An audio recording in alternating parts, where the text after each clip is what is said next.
우리가 과거에는 주머니나 가방에 열쇠를 갖고 다녀야 문을 열 수 있었습니다. 그런데 지금 우리가 살고 있는 이 시대는 비밀번호를 누르면 열리는 그런 도어락을 설치해 놓는 그런 시대이지 않습니까? 열쇠가 주머니나 가방에 있는 게 아니라 우리의 기억력 속에 열쇠가 있는 것이죠. 그래서 그 번호를 기억하는 것 자체가 열쇠를 가지고 있게 되는 그런 시대입니다. 주님께서는 이스라엘 백성들에게 말씀하셨던 한 문장이 있습니다.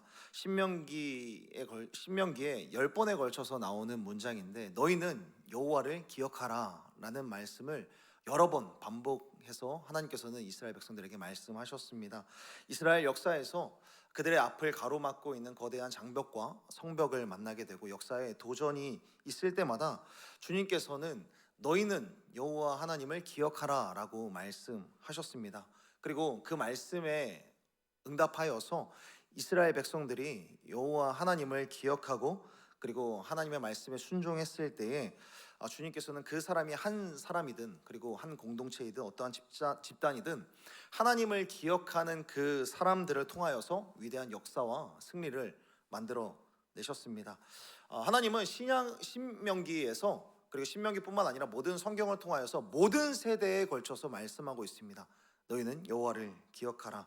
자신의 인생과 그리고 우리의 장래와 모든 관계를 가로막고 있는 그런 성벽과 장벽 그리고 방해물들을 만나게 되는 우리의 인생들에게도 말씀하시는 구절이 아닐까 싶습니다. 간절히 바라기는 우리가 기억 속에서 하나님의 말씀과 하나님의 역사를 기억하고 우리 마음에 새겨서 그 하나님이 우리를 위하여서 일하시는 하나님이라는 사실을 꼭 기억하고 우리의 영혼 가운데 각인시키며 그 하나님을 신뢰함으로 나아가는 저와 여러분이 되기를 간절히 소원하고 축복합니다. 그 하나님을 신뢰하며 나아갈 때 하나님께서 주시는 그런 위대한 승리를 맛보게 될 줄로 믿습니다.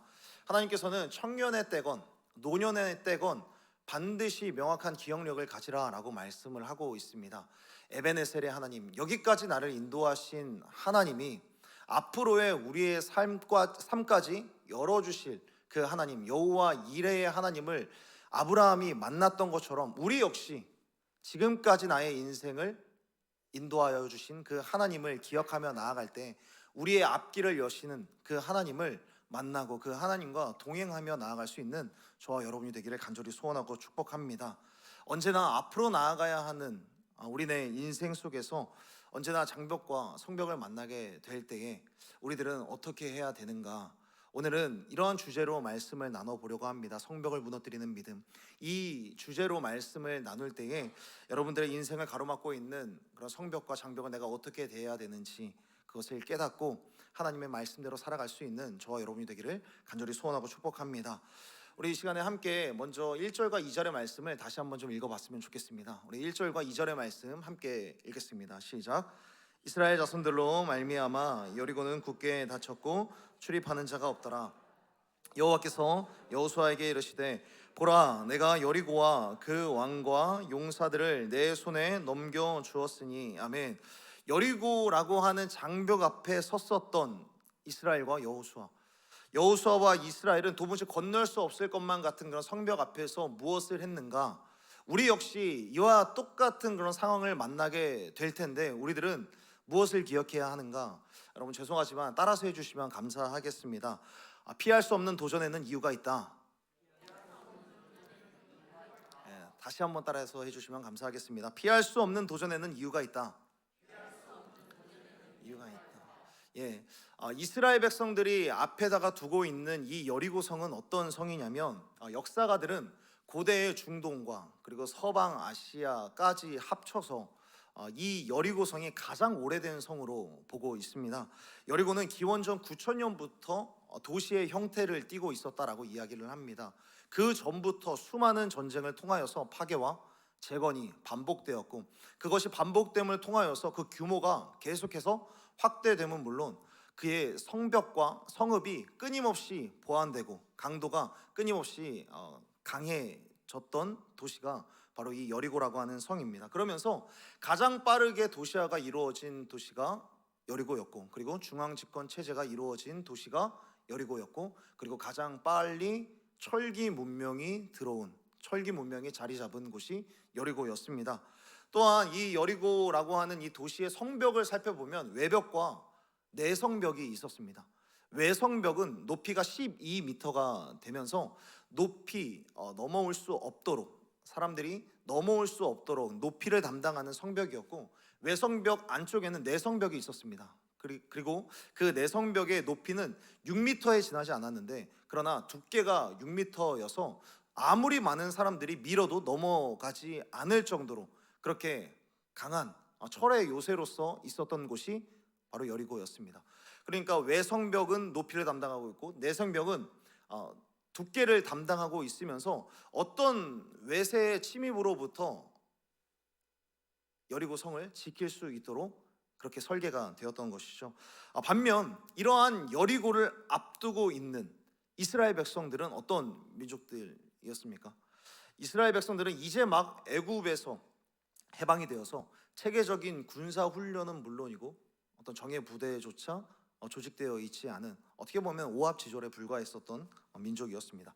그리고 극소수의 지도자를 제외하면 제대로 된 전쟁도 치러보지 않은 그런 민족이 이스라엘 민족이었죠. 더 충격적인 건 뭐냐면 여호수아의 시대에 대부분의 사람들, 그 사람들의 무기가 뭐였냐면, 이때 당시에 이 이스라엘 백성들이 가지고 있었던 무기는 석기였습니다. 돌이었던 것이죠.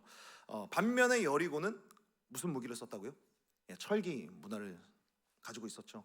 철기는 석기에 비하여서 두 가지의 극단적인 효율을 갖고 있습니다. 일단 철이 돌보다 가볍고, 그리고 강도는 철이 훨씬 더 강한 것이죠. 그러니까 철기 무기를 가진 곳과 철기 문화가 아닌 곳과의 싸움은 마치 지금의 핵 보유국과 핵을 가지지 않은 그런 나라의 싸움이랑 똑같았던 것입니다. 이렇게 되면 여호수아가 얼마나 불쌍한 사람이냐면, 앞에 여리고가 있고 앞에 가나안의 철병거가 있는데, 갈렙과 같은 사람은 돌도끼를 들고 이 산지를 내게 주소서. 믿음은 좋아 보이는데 얼마나 이게 무모한 도전 같은지, 마치 지난번에 예전에 가데스 바네아에서 차라리 10명의 정탐꾼들이 우리들은 저곳을 올라갈 수 없습니다 라고 했던 게 어쩌면 훨씬 더 당연한 그런 이야기를 한 게 되는 것이죠. 물론 이스라엘 백성들이 모세와 함께 광야를 돌아다니면서 그리고 가나안 땅에 들어오기까지 수많은 전쟁을 치러낸 것은 맞습니다. 그런데 여러분, 그거는 어디까지나 방어전이었습니다. 이스라엘 백성이 광야에서 자리를 먼저 잡고 있으면 다른 민족들이 침략을 하는 그런 방식의 전쟁이었죠. 군사적으로 전쟁이라는 것은 방어하는 쪽이 보편적으로 훨씬 더 유리합니다. 그런데 이게 전쟁뿐만 아니라 스포츠도 마찬가지죠. 스포츠 구기 종목 같은 걸 보면은 강팀은 상대적으로 공격적인 전술을 짜고요. 그리고 약팀은 강팀에 비해서 수비적인 그런 전략을 취하여서 역습을 하게 되는 그런 전략을 취합니다. 그런데 이번 전쟁은 약체인 이스라엘 백성들이 조금 더 강한 여리고성을 공격하는 그런 전쟁의 형국이었던 것이죠. 가나안으로 쳐들어가서 성을 부숴야만 하는 그런 전쟁인 겁니다. 손자병법에 따라서도 그렇고, 현대전에서 이야기하는 기초병법도 그렇고, 쳐들어가는 쪽이, 공격을 하는 쪽이 넉넉하게 이기려면 방어하는 쪽보다 기본 3배 이상의 군사력을 가지고 있어야 된다라고 이야기를 하는데, 이런 객관적인 전력에도 너무나도 열세인 이스라엘 백성들 그리고 여호수아였던 것입니다. 그런데 이런 객관적으로 열세인 것도 불리한 건데, 그것보다 훨씬 더 여호수아와 이스라엘 백성들을 더 괴롭게 하는 것, 훨씬 더 어렵게 하는 건 뭐냐면, 이 여리고를 지나칠 수가 없다라는 겁니다. 여리고를 지나치고 다른 성으로 가도 될 법한데, 여호수아가 마음이 너무나도 어려웠던 것은 이 여리고를 하나님께서 가라고 하셨기 때문에 여호수아가 훨씬 더 마음이 어려운 겁니다. 이 여리고라고 하는 성, 가나안에는 약한 성들도 많은데 다른 성읍들이 이 여리고라고 하는 성보다 훨씬 더 약합니다. 가나안에 훨씬 약한 성읍들도 많은데 왜 하필 가장 강한 성인 이 여리고성, 이 여리고성이 첫 번째 공격 목표여야 하는가? 여호수아는 이걸 하나님이 명령했다라는 게 훨씬 마음이 어려워지는 겁니다. 우리들도 살아가다 보면은 그렇지 않습니까? 순서대로 해야 되는 게 있는 것이죠. 수학을 배워도 덧셈, 뺄셈부터 해야 그 다음에 곱셈, 나눗셈 다음 스텝을 밟을 수 있는 거고, 영어를 배워도 A, B, C, D 알파벳부터 배워야 그 다음에 단어도 외우고 그리고 수거도 배우고 그리고 문장도 외울 수 있는 건데, 이거는 처음부터 그냥 끝판대장을 만나게 된 겁니다. 처음부터 스텝을 밟는 게 아니라 처음부터 가장 마지막 목표를 지금 가고 있는 것이죠. 그런데 여러분, 우리 인생에서도 이런 일들이 반드시 일어나는 것이죠. 믿는 사람이 창업을 했다고 했을 때, 믿는 사람이 사업을 한다라고 했을 때, 자본의 차이가 나는 어떤 회사들이 그 믿는 사람이 창업을 했다라고 해서 봐주지 않습니다. 동종업계에 있는 그 사람들이 아무리 믿는 사람들일지라도, 당신은 스타트업이니까, 당신은 이제 막 시작을 했으니까 우리가 당신 주변에 점포를 더 내지 않겠습니다 라고 이야기를 하지 않는다라는 것이죠. 취업에 도전을 할 때, 취업에 도전하는 청년들, 믿음의 청년들일지라도 그 주변에 같이 경쟁하는 사람들의 프로필이 믿는 사람의 그 프로필을 배려해 주지 않습니다. 믿음의 사람으로 취업할 때, 너는 믿음의 사람이니까 취업에 응시하는 다른 사람들을 내가 다 바보가 되게 만들어 줄게 라고 하나님께서 하시지 않는다는 거죠. 이제 곧 있으면 수능을 치르는데, 아무리 믿음이 좋은 학생이 수능을 치른다라고 할지라도 하나님께서는 너는 나를 잘 믿으니까, 너는 나를 잘 섬기니까 네가 수능을 볼 때 다른 학생들의 지식이 현저하게 떨어지게 내가 만들어줄게 라고 하나님께서 하시지 않는다는 것이죠. 오히려 온갖 교육을 받고 훈련을 다 받고 언어를 다 하고 탁월한 재능이 있는 사람들이 내 앞을 뛰고 있는 경우들을 마주하게 됩니다. 출발선부터 다르게 느껴지는 것이죠. 돌도끼를 들고 있는 이스라엘과 철기 문명을 가지고 있는 이 여리고, 출발선 자체가 다른 것이죠. 우리보다 훨씬 더 위대한 그런 철병거와 같은 것들을 갖고 있는 그런 사람들이 우리 주변에 너무나도 즐비한 겁니다. 그리고 이것들을 바라볼 때 우리들은 어떤 마음을 가집니까? 시작도 하기 전에 마음이 꺾이게 되고 패전을 예감할 만한 순간들이 우리 인생에 찾아오게 되는 것입니다. 그런데 하나님께서는 그러한 상황을 오히려 하나님께서 만들어 가시는 것 같을 때가 있는 것이죠. 그 상황 가운데 우리를 던져버리시는 겁니다. 그러니까 상황이 어려운 건 알겠는데 그 상황으로 나를 던져버리시고 나를 내모시는 장본인이 하나님인 것 같을 때 우리의 마음이 훨씬 더 어려워지고 하나님이 야속하게 느껴지고 우리들은 속상하고 또 어려워진다라는 겁니다. 감당이 될 만한 도전이라고 한다면 기꺼이 응수를 할 텐데, 시작을 하기도 전에 패전을 예감할 만한 순간, 그리고 그 순간에 닥치면 우리 마음 가운데는 자연스럽게 두려움이라고 하는 감정이 있어서 두려움 때문에 그리고 망설이게 되고, 그렇게 이야기를 하기조차 너무나도 객관적인 전력이 극심하게 되는 경우. 그런데 하나님께서는 굳이 어려운 곳으로 인도하시는 거예요. 하나님께서는 그럼에도 이스라엘 백성들과 여호수아를 여리고성으로 인도해 가시는 것입니다. 그렇다면 하나님께서는 왜 굳이 이 어려운 곳을 가게 하시는 것일까? 다른 성들, 가나안 땅을 정복한 여호수아의 그런 기록을 살펴보게 되면 가나안 땅에서 정복한 땅이 총 31개의 성입니다. 31개의 성을 점령을 하게 되는데 그 성 중에 여리고가 단연 으뜸인 겁니다. 그런데 여리고에 대한 자료를 찾아보고 이때의 자료를, 고고학적인 자료를 찾아보면 하나님께서 명령하시는 이때에는 이유가 있는 거예요. 하나님께서 명령하시는 이때가 여리고를 반드시 쳐야만 하는 그런 타이밍이었던 것이죠. 지금 치지 않으면 안 되는 타이밍이었던 겁니다. 고대 가나안 지역에서 이 가나안 땅 전체 안에서 여리고라고 하는 이 땅의 지형을 살펴보게 되면 가나안 땅의 거의 중심부에 위치해 있습니다. 이스라엘이 가나안 정벌을 하기 위하여서 가나안에 들어오기 전까지 가나안은 어떠한 모습이었냐면, 남쪽과 북쪽에, 가나안 땅 안에는 7개의 민족이 살고 있었는데 이 남쪽과 북쪽으로 갈라져서 4개와 3개의 남쪽 동맹과 북쪽 동맹을 이루면서 그들 서로 으르렁대면서 긴장 관계를 유지하고 있었던 그런 형국이었습니다. 그런데 그 중에 여리고는 좀 독자 세력으로 약간 중립국처럼 남부와 북부의 중간에서 그 모든 사람들의 완충지대 역할들을 감당하고 있었던 도시가 여리고였습니다. 그런데 가나안 땅에서 그들끼리 그렇게 막 으르렁대고 있고 견제를 하고 있고 긴장 관계를 유지하고 있는 그 사이에 어떤 소식이 들리냐면, 구름 기둥과 불 기둥으로 어떤 신이 인도한다는 민족에 대한 소문을 듣게 되는 것이죠. 지금 광야에서 제대로 준비된 무기도 없이 다른 민족들의 정예부대와 싸워서 그들을 무너뜨리면서 지금 이 가나안 땅으로 들어오고 있다라는 그런 소식을 듣게 되는 것입니다. 더군다나 그 민족은 대제국 이집트로부터 지금 해방을 하고 독립을 하고 온다라는 소식을 듣자마자 이 북부 동맹과 남부 동맹이 여기 여리고에 모여서, 여리고라고 하는 이 도시에 모여서 전체 동맹을 결성할 계획을 세우기 시작을 하는 것이죠. 남부와 북부가 원래 사이는 좋지 않았지만 일단 외부에서 외적이 침입을 하니까 일단 우리끼리의 싸움은 멈추고 일단 외적의 침입부터 몰아내 보자라고 그들끼리 계획을 가지려고 했었던 것이죠.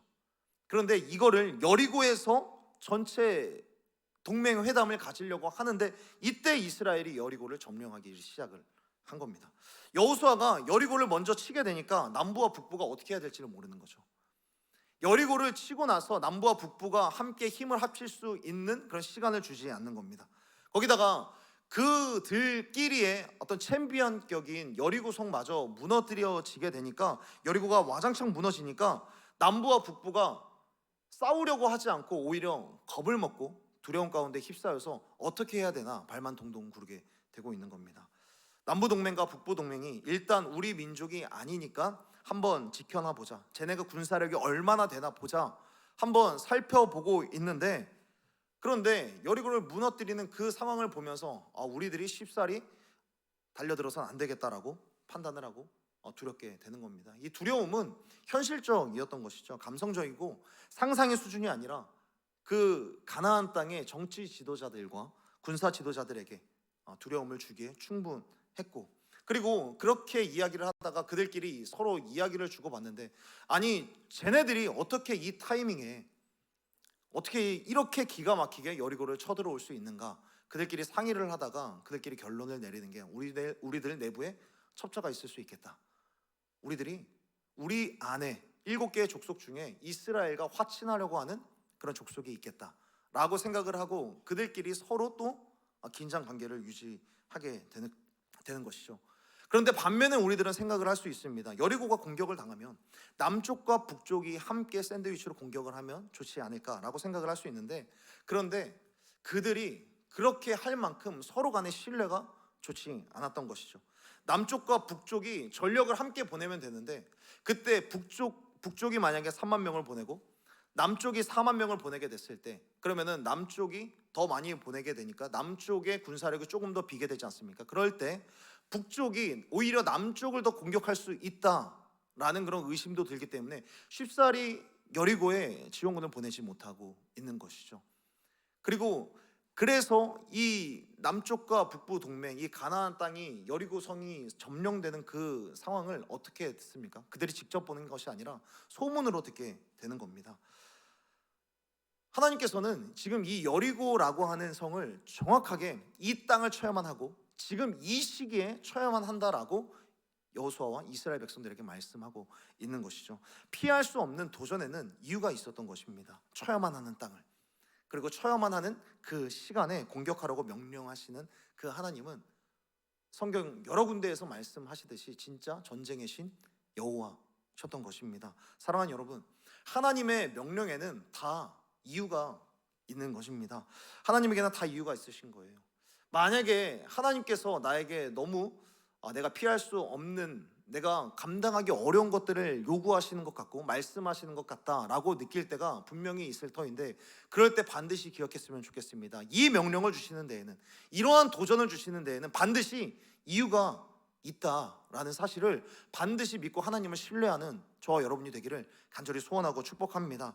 하나님께서는 이스라엘 백성들이 여리고를 칠 때 정확하게 전략을 세우셨고 하나님의 뜻대로 모든 계획을 세우셨고 지극히 하나님의 편에서는 지혜롭고 이성적인 전략적인 판단을 내리셨던 겁니다. 지금 당장 칠 땅 중에 여리고만한 땅이 없다. 지금 쳐야만 하는 땅은 이곳이다. 하나님께서는 우리들 가운데 말씀하시고 우리들에게 가라고 하시는 그 길에는 반드시 이유가 있는 것입니다. 그런데 그렇게 나아가라라고 말씀을 하시고 나서 이제 여리고성을 점령하려고 하는데, 무너뜨리려고 하는데 그 방법들이 조금 회개한 거죠. 우리들이 잘 알고 있는 대로 하나님께서 치라고 하는 그 땅을 어떻게 치라라고 이야기를 하시는가? 우리 6장 3절의 말씀을 우리 다시 한번 다 함께 읽어봤으면 좋겠습니다. 우리 6장 3절의 말씀 함께 읽겠습니다. 시작. 너희 모든 군사는 그 성을 둘러 성 주위를 매일 한 번씩 돌되 엿새 동안을 그리하라. 아멘. 여리고성을 공격하기는커녕 그 주변을 계속 빙빙 돌기만 하라라고 말씀을 하시는 겁니다. 지금 적이 두려워하는 타이밍을, 절호의 기회를 잘 잡았고 이제 총력을 다해서 적극적으로 성벽을 공격하는 그런 단기전을 하든지, 아니면 여리고를 포기하고 항복을 기다리게 하는 그런 지구전을 하게 하든지, 이러한 공격을 하라고 해야 되는데 그냥 빙빙 돌기만 하라고 이야기를 하는 겁니다.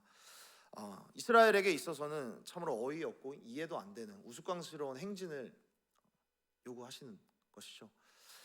이스라엘 백성들이 이 여리고를 도는 그런 장면을 두고, 이 여호수아 6장의 말씀을 두고 우리가 반드시 기억했으면 하는 한 가지가 있는데요. 우리 죄송하지만 또 한번 따라서 해주시면 감사하겠습니다. 포기하지 않는 믿음. 다시 한번요. 포기하지 않는 믿음. 미국의 엘리베이션 교회를 담당하고 있는 스티븐 퍼틱이라고 하는 유명한 설교자이며 또 목회자 분이 계시는데, 이 분이 이 여호수아 6장의 말씀, 이스라엘 백성들이 여리고를 도는 그 장면을 가지고 하나님의 말씀을 전한 적이 있는데, 그때 설교 제목이 이런 거예요. Don't stop on six. Don't stop on six. 중간에 6바퀴째 이 돌아가는 것을 멈추지 마라 라고 이야기를 하는 것이죠. 우리가 여리고성이 무너지는 장면을 한번 생각해 보면 홍해랑 한번 좀 비교를 해봤으면 좋겠습니다. 홍해를 건널 때에는 이스라엘 백성들이 홍해가 갈라지는 것을 눈으로 확인하면서 건너갔습니다. 하나님께서 일하시는 기적의 현장을 눈으로 확인하면서 갔다라는 거죠. 그런데 이스라엘 백성들이 이 여리고성을 돌 때는 어땠을까요? 여리고성을 돌 때는 그런 게 아니에요. 한 바퀴 돌면 7분의 1만큼 넘어가고, 또 둘째 날 돌았으면 또 한 번 넘어가고, 계속해서 뭔가가 하나님께서 일하시고 계시는구나, 하나님께서 이 여리고성을 6장 2절에서 말씀하는 것 같이 이 여리고성에 있는 모든 용사들을 넘겨주시는 것만 같은 하나님의 일하심이 조금이라도 보이고 성벽의 균열이라도 나야 되는데, 둘째 날, 셋째 날, 넷째 날, 다섯째 날, 여섯째 날 다 도는데 아무 일도 일어나지 않는 겁니다. 그럼 이때 이 이스라엘 백성들 말고 이스라엘 백성들을 지켜보던 여리고에 있었던 사람들은 어땠을까요? 첫째 날 그들이 돌아가는 걸 보고 쟤네들이 무슨 기가 막힌 전략이 있나 보다, 우리가 좀 긴장을 해야 되겠다 라고 생각을 하고 경계를 섰을 거예요. 그런데 둘째 날에도 아무 소리도 없이 그들이 돌고 있는 걸 보고 쟤네들은 뭘까? 저거 전략인가? 그런데 셋째 날, 넷째 날 아무 일도 일어나지 않는 거고, 다섯째 날 보니까 쟤네들이 들고 있는 무기가 너무나도 형편없는 돌도끼를 들고 있는 것이죠. 쟤네 무슨 전략이 있는 건 맞나? 오히려 그들이 더 당황했을 것 같아요. 그런데 사실 그들보다 훨씬 더 당황한 것은 이스라엘 백성들이겠죠. 아무 일도 일어나지 않는 것. 그런데 또 다음날 또 돌아야 되니까. 그런데 여러분, 크리티컬 매스라고 하는 용어가 있습니다. 크리티컬 매스. 이 크리티컬 매스라는 것은 핵 분열이라고 하는 반응이 일어나기 위해서는 최소한의 질량이 있어야 된다라는 그런 용어입니다. 즉 임계질량이라고 이야기를 하는데, 어떠한 반응이 일어나기 위해서는 최소한의 질량이 있어야 된다. 쉽게 예를 들어서 물을 생각을 해보면 좋을 것 같습니다. 물이라는 것은 100도에 끓기를 시작을 합니다. 그런데 100도에 끓는다고 해서 98도, 99도에 어떤 일들이 일어납니까? 99도까지는 아무런 미동도 없습니다. 그리고 99도에서 1도만 더해지면 그때부터 끓기를 시작을 하는 거예요. 꽃이 피기 시작한 게 15도에서 피기로 했으면은 14.9도가 돼도 봉우리는 열리지 않습니다. 핵 분열도 정확한 임계 질량에 도달했을 때 그때서야 폭탄이 터지게 되는 것이죠. 여러분, 신앙도 크리티컬 매스적인 게 있는 거죠. 99도까지는 아무 일도 일어나지 않는 거예요. 그러니까 제일 불쌍한 사람이 누구냐면, 안 믿는 사람이 아니라 6바퀴째 포기하게 되는 그런 사람. 제일 불쌍한 사람은 열심히 하나님의 길을 막 걸어가는데 하나님의 때까지 못 기다리고 포기하는 사람이 진짜 불쌍한 사람인 거죠. 여러분, 우리가 새생명 축제를 하고 있고 각자 VIP를 마음에 품고 VIP에게 복음을 전하는 그런 사역들을 지금 계속해서 진행 중에 있습니다. 이때 누군가가 전도될 때에 그런 일들을 우리들은 보게 됩니다. 교회 갑시다, 교회 갑시다. 우리가 열심히 전도를 하고 예수 믿으세요라고 이야기를 하는데 이 사람이 당초에 마음을 열 생각을 안 하는 거예요. 오히려 시간이 가면 갈수록 이 사람의 마음이 너무 차가운 것이죠. 그래서 내가 좀 포기해야 되겠다, 이 사람은 결코 열리지 않는구나 라고 하는데, 그런데 나중에 소식을 들어보니까 어떤 한 권사님이 또 다른 어떤 한 분이 교회 갑시다 라고 했었던 말 한마디를 건넨 거죠. 이게 1도가 된 거예요.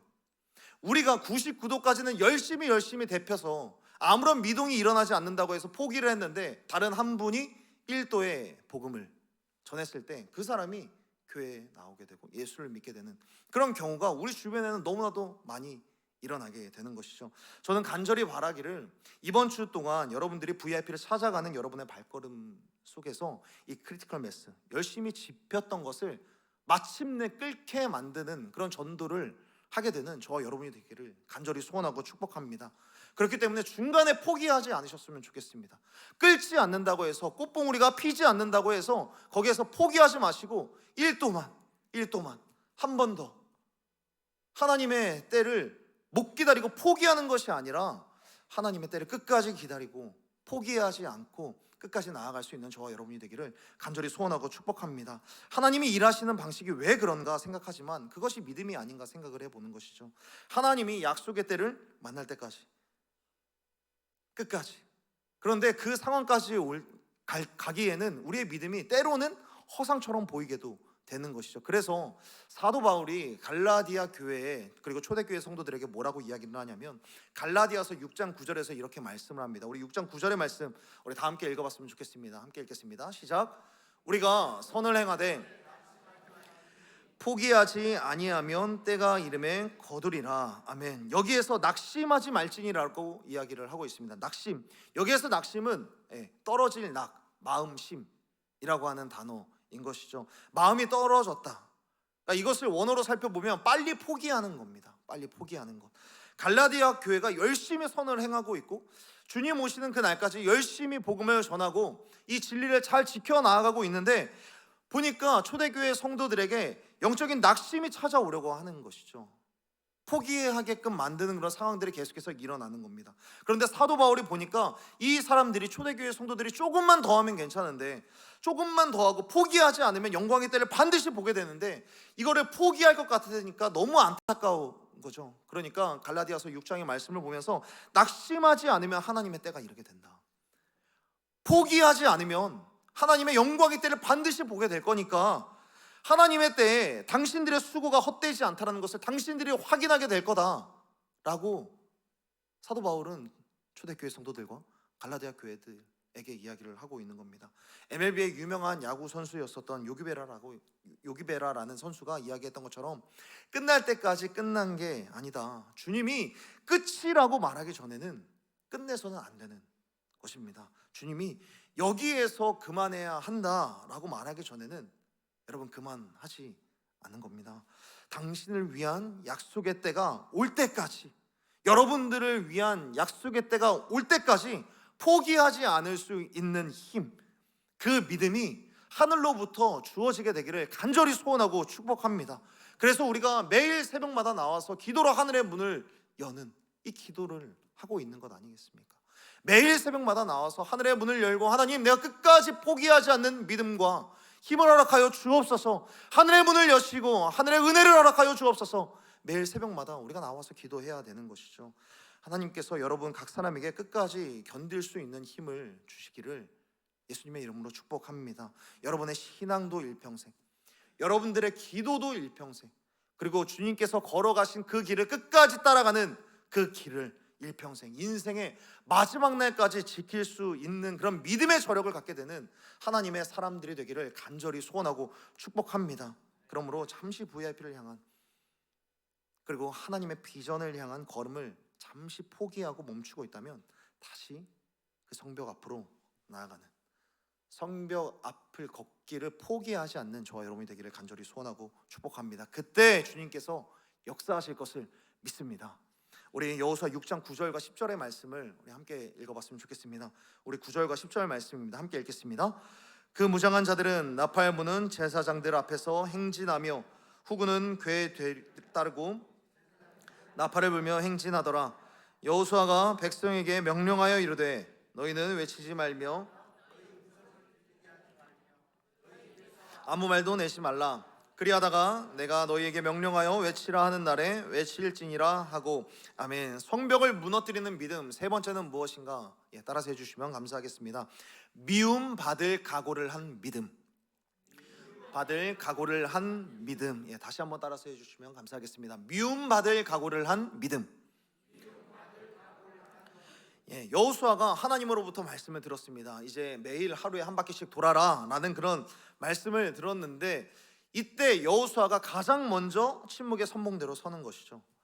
여러분, 이 여호수아가 하나님의 명령 여리고로 나아가는 것도 문제이고, 그리고 그것에서 하루하루 포기하지 않고 6바퀴를 돌 수 있을까라고 하는 것도 문제인데, 지금 이러한 방법들을 이스라엘 백성들과 같이 하라라고 이야기를 하는 겁니다. 나 혼자 하는 게 아니라 이스라엘 백성들과 같이 해보는 것이죠. 그런데 이 안에, 여호수아 안에 어떤 마음이 있냐면, 그래 주님이 말씀하시니까 해보자 라고 하는 그런 마음이 있는 것이죠. 그리고 나서가 중요한데, 여호수아는 그 뒤에 이스라엘 백성들과 같이 가야 되는데, 이스라엘 백성들에게 이거에 대한 어떠한 설득도 하지 않고 어떠한 감정도 나누지 않아요. 그럴만 하지 않습니까? 자신의 측근들이나 가족들에게는 하나님께서 지금 나에게 이렇게 이야기를 한다, 이스라엘 백성들을 이끌고 저 여리고성을 한 바퀴씩 돌으라고 한다, 삥삥 돌으라고 한다, 여러 가지 이야기를 하면서 이게 하는 게 맞을까? 이게 과연 지혜로운 전략일까? 이야기를 하고 때로는 설득을 하는 그런 과정이 있을 법한데, 여호수아는 그렇게 하지 않아요. 그냥 바로 이스라엘 백성들에게 이야기를 하고 가장 먼저 선봉에 서게 되는 겁니다. 여호수아는 여러분 어떤 사람이었냐면, 이해받고 싶은 욕구보다, 사람들로부터 이해받고 싶은 욕구보다 미움받을 용기가 훨씬 더 큰 지도자였던 것입니다. 여러분, 교회 사역을 하면서 이해받고 싶은 욕구가 없는 사람이 어디 있을까요? 내가 열심히 내 시간을 투자하고 내 물질까지 다 들여가면서 열심히 헌신을 하는데 오해받는 걸 즐겨하는 사람이 어디 있겠습니까? 지금 여호수아는 하나님의 말씀을 듣고 이렇게 나아가보자 라고 한다면, 이 이스라엘 백성들이 이 얘기를 듣고 어떻게 반응을 할까 두려울 수 있지 않겠습니까? 그런데 이들이 다 이해 못한다라고 충분히 생각을 했을 거예요. 그럼에도 불구하고 그들에게 나아가서 우리 이렇게 하자라고 이야기를 하는 겁니다. 여호수아의 마음 가운데는 그 사람들로부터 이해받고 오해받는 걸 피하고 싶은 마음보다 미움받더라도 하나님을 따르고 하나님 앞에서 나의 말과 마음을 지키는 것이 훨씬 더 중요하게 여겼었던 사람이 바로 여호수아였던 것입니다. 여호수아는 모세처럼 말을 잘하는 사람도 아니었고, 모세처럼 타고난 리더십이 있는 것도 아니었고, 모세가 손을 뻗었을 때 홍해가 갈라졌었던 그런 영역을 가졌었던 사람도 아니었습니다. 그러나 그가 모세보다 조금 더 나은 모습을 성경에서 찾아볼 수 있다면 그건 바로 충성심이었습니다. 하나님께서 말씀하시면 그런 줄 아는 거, 하나님께서 나아가라 라고 하면 나아가야 하는구나, 충성하며 나아가는 거, 내 감정과 내 이성과 내 경험을 그냥 하나님이라고 하는 절대음에 맞춰서 그렇게 하나님을 연주해 나아가는 그런 삶. 내 생각과 이성과 경험을 따져보면 이해가 되지 않지만, 그리고 불만을 가진 사람들이 보여도 모르는 척하고 나를 이해하지 않고 공격하는 사람들이 있어도 해명하지 않고 그 길을 가는 것이죠. 그런데 때로 우리 믿음이 이러한 성벽 앞에도 서지 못하고 우리의 신앙의 침체가 찾아올 때 보면 교회 생활할 때 어려울 때가 있고 사람들로부터 마음이 상할 때가 있습니다. 막달라 마리아라고 하는 여인이 노동자의 1년치 연봉에 달하는 300데나리온의 가치를 가지고 있는 이 향유를 예수님 앞에 가차없이 부었습니다. 그런데 그때 1년치 연봉보다 그 사람 막달라 마리아의 마음을 어렵게 한 게 뭐냐면 제자들의 비난이었습니다. 사람들이 비난하고 공격할 때 마음이 상하고 깨어졌던 것이죠. 사람의 공격이 1년치 연봉보다 더 큰 아픔을 주었던 것이죠.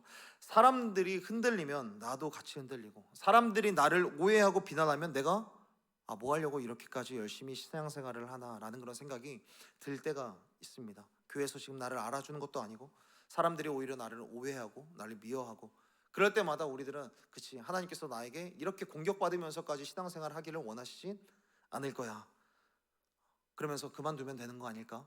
라고 생각드는 마음이 있지만, 그러나 여호수아는 근본적으로 사람들에게 관심이 쏠리려고 할 때마다, 사람들의 말에 자신의 마음이 뒤숭숭해질 때마다 오히려 자신의 시선과 자신의 마음과 자신의 온몸을 뒤틀어서라도 하나님만을 바라보려고 했었던 그런 사람이었습니다. 여호수아는 미움은 받아도 상처는 노땡큐 하는 그런 사람이었습니다. 사람들이 아무리 나를 미워하고 상처가 찾아오려고 해도 노땡큐. 상처는 여러분, 내가 받기로 작정했을 때 내 마음 가운데 자리를 잡는 습성이 있는 것이죠. 예수님께서도 제자들에게 너희들이 복음을 전하고 복음을 전할 때 다른 사람들이 다 환영해 주진 않을 거야. 너희들을 박해할 수도 있고 핍박을 하게 될 텐데 너희들은 그곳에서 신발을 털어버려라 라고 말씀을 하십니다. 신발을 털어버리라 라는 것은 마음에 담아두지 말라는 겁니다. 마음을 털고 마음에 두고 묵상하지 말고. 여러분들의 일주일간의 삶을 바라보고 또 다락방에서의 나눔을 한번 생각해 보십시오. 다락방에서의 지난 한 주간 어떤 삶을 사셨나요? 라고 이야기를 할 때 여러분들은 주로 어떤 나눔을 하십니까? 주로 그 나눔에 혹시나 일주일 동안 누군가가 나한테 상처를 준 이야기, 혹시 그런 이야기를 많이 하지 않습니까? 내 사랑하는 아들이, 내 사랑하는 자녀가 나한테 이렇게 서운하게 했어. 내 직장에서 이런 일들을 좀 겪었는데 이 사람이 나를 이렇게 비난하더라. 이런 마음을 일주일 동안 갖고 있으면서 이야기를 하는 것이죠. 여러분, 그 비난을 마음에 품고 상처로 싹을 틔워서 내가 미워하는 사람을 닮아가는 그런 삶을 살아갈 때가 있는 것이죠. 그래서 주님께서는 마음을 털어버려라 라고 이야기를 하는 것이죠. 저 사람이 너를 핍박하냐? 털고 가라. 저 사람이 너를 미워하냐? 침묵하고 가라. 마음이 어려울 때는 도리어 그냥 내게로 와라. 여러분, 그리스도인은 때로는 미움받을 용기로 걸어가야 한다라고 예수님께서 말씀해 주시는 겁니다. 아무도 알아주지 않아도 주님이 나를 그리고 나의 수고를 알아주면 된다라는 마음. 사람들이 오해해도 그래도 주님이 아시면 되지. 주님이 나의 진심을 알고 계시니까 그러면 계속 이 길을 가겠다라는 그런 마음을 가진 사람이 여호수아이고, 여호수아의 이런 모습을 보면은 신약의 예수 그리스도가 생각이 나는 겁니다. 이런 모습, 온갖 오해와 수모와 조롱과 공격을 당하면서도 하나님의 뜻을 따라서 우리를 사랑하시기 때문에 십자가의 길을 걸어가신 분이 바로 예수 그리스도시죠. 주님이 십자가 지고 가시면서 수많은 사람들이 그 주변에 서서 예수님을 향하여서 조롱하고 모욕하고 침뱉고 비난하면서도 예수님께서는 그 길을 걸어가면서도 주님, 저들을 용서해 주십시오. 저들이 하는 일은 저들은 알지 못합니다 라고 하나님 앞에 외치기를 시작을 했습니다. 사람 때문에 무너지기 직전의 그 모습을 갖고 있었지만 예수님은 사람으로부터 상처를 받고 그곳에서 이 십자가 포기해버릴까라는 그런 마음을 들 수도 있을 법한, 우리의 눈으로 보면 그런 상황에 몰려있지만 그럼에도 불구하고 예수님께서는 사람들의 시선과 사람들의 말에 흔들리지 않고 주님, 저들을 용서해 주십시오. 하나님께서 명령하셨기 때문에 그 길을 걸어가고 있는 예수 그리스도를 우리들은 성경을 통하여서 보게 되는 것이죠. 우리들은 오늘 이 마음을 구할 수 있어야 됩니다. 주님의 마음을 우리들이 갖기를 원하는 것이죠. 사람들이 나를 오해해도 그리스도인으로서 그냥 하나님의 뜻이면 그냥 갈 수 있는 그런 마음이 저와 여러분들 가운데도 충만하기를 간절히 소원하고 축복합니다. 내게도 그런 마음이 있게 해달라고 기도하면서 하루하루를 나아갔으면 좋겠습니다.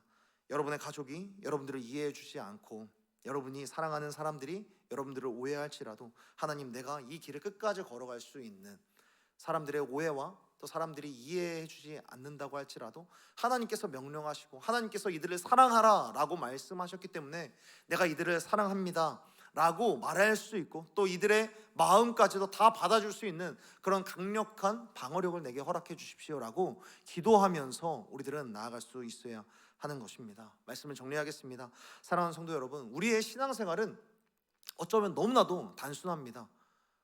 어떤 삶일까요?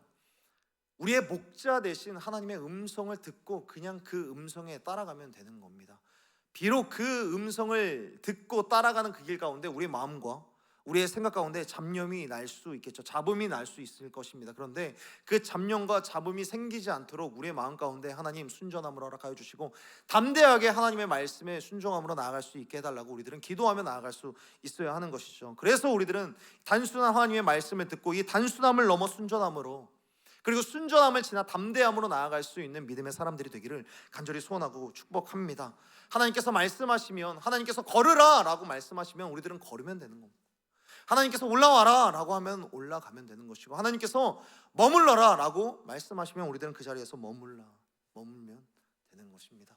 그렇게 말씀하시는 데에는 이유가 있는 것을 믿고 그 자리에 서는 것, 그 자리를 지키는 것에 대하여서 우리가 포기하지 않고 끝까지 걸어갈 수 있는 저와 여러분이 되었으면 좋겠습니다. 또한 그곳으로 나아가는 동안에 수많은 사람들의 이해받지 못하고 오해받는, 미움받는 그런 상황이 몰려올지라도 끝까지 순종하는 것이죠. 그러한 신앙이 사단이 아무리 흔들려고 해도 흔들리지 않는 그런 믿음인 것이고, 사단이 우리를 무너뜨리려고 해도 무너뜨리지 않는 믿음이 바로 이런 예수님이 걸어가신 그 길이라는 사실을 꼭 기억했으면 좋겠습니다. 십자가의 길을 돌파할 때 포기하지 않으셨고, 십자가의 길에 다시 서셨고, 십자가의 길을 돌파할 수 있도록 날마다 하나님 나에게 힘 주십시오라고 나아가셨던 예수 그리스도의 그 길을 온전히 따라갈 수 있는 저와 여러분이 되었으면 좋겠습니다. 피할 수 없는 이 길을 가면서 오해를 받을 그런 경우들 분명히 있겠지만, 그럼에도 끝까지 견디며 나아갈 수 있는, 하나님 앞에 기도하며 그렇게 나아갈 수 있는, 그래서 우리 앞을 가로막고 있는 거대한 성벽과 장벽이 우리들을 위협할지라도 내가 이곳으로 나아가는 데에는 하나님 분명히 이유가 있는 줄 믿습니다. 내가 포기하지 않고 나아가겠습니다. 그리고 그 길을 걸어가는 동안에 내가 용기를 가지고 나아가겠습니다. 그렇게 나아가서 하나님으로부터 주어지는 그런 위대한 승리를 맛보는 저와 여러분이 되기를 간절히 소원하고 축복합니다. 함께 기도하겠습니다.